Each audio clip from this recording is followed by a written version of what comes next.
শুধু বালুই খেয়ে ফেলেছে আপনার 6,000 কোটি টাকা। হাসি কথা না, সত্য কথা। আপনারা জানেন তো যে আপনার চাঁদপুর, এটা হচ্ছে আপনার বালু, মেঘনা নদী, পদ্মা নদীর বালু সবচেয়ে বেশি পাওয়া যায়।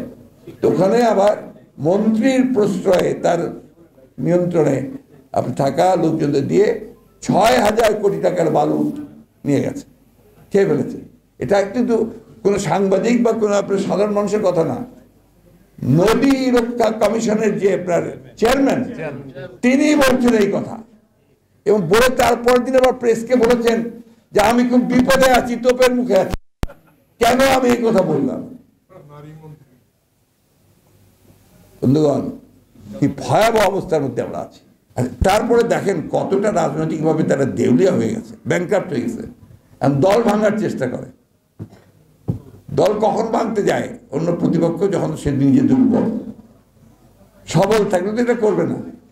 আজকে সেই জন্য সে আমাদের দল ছুট বহিষ্কৃত লোকজনদের নিয়ে আবার দল টল তৈরি করে আরো দল ভাঙাতে চায়। আমরা খুব পরিষ্কারভাবে বলি, এগুলো তো কোনো লাভ হবে না। মানুষ সিদ্ধান্ত নিয়ে নিয়েছে। মানুষ একটা নিরপেক্ষ নির্দলীয় সরকারের অধীনে অবাধ সুষ্ঠু নির্বাচন চায়, সব দলের অংশগ্রহণের মধ্যে দিয়ে। এর বিকল্প তারা কোনো কিছু চায় না, তারা কিছু মেনেও নেবে না। আমরা রাজনৈতিক দল হিসেবে আমাদের যে দায়িত্ব, সেই দায়িত্ব আমরা পালন করছি। আমরা রাস্তায় নেমেছি, সেইটা আজকে 8 কোটি পার হয়ে গেছে ব্যাংকে। তাহলে মামলাটা কোথায়? তসলিমটা কোথায়?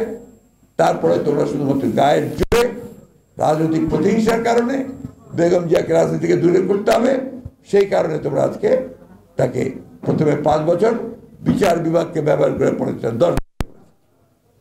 তারপরে তারা বলবে তারা আইনের শাসন, তারা এই ঠিক মতো দেশ চালাচ্ছে। তারপরে বলবো যে আগামী নির্বাচন আমরা সুষ্ঠুভাবে করব। আপনার আমি মাঝে মাঝে এই গল্পটা বলি, আপনাদের ওটা রিপিট করতে চাই না আজকে। আমি বলি যে ঘোড়াও হাসে, এদের কথা শুনলে এখন আমরা বাদ দেন, ঘোড়াও হাসতে শুরু করে। তো তাদের অধীনে কোনো সুষ্ঠু নির্বাচন হতে পারে না, পরিষ্কার করে আমরা বলেছি। সেই কারণেই যে আমরা শেখ হাসিনার অধীনে কোনো নির্বাচনে এই দেশের মানুষ অংশগ্রহণ করবে না।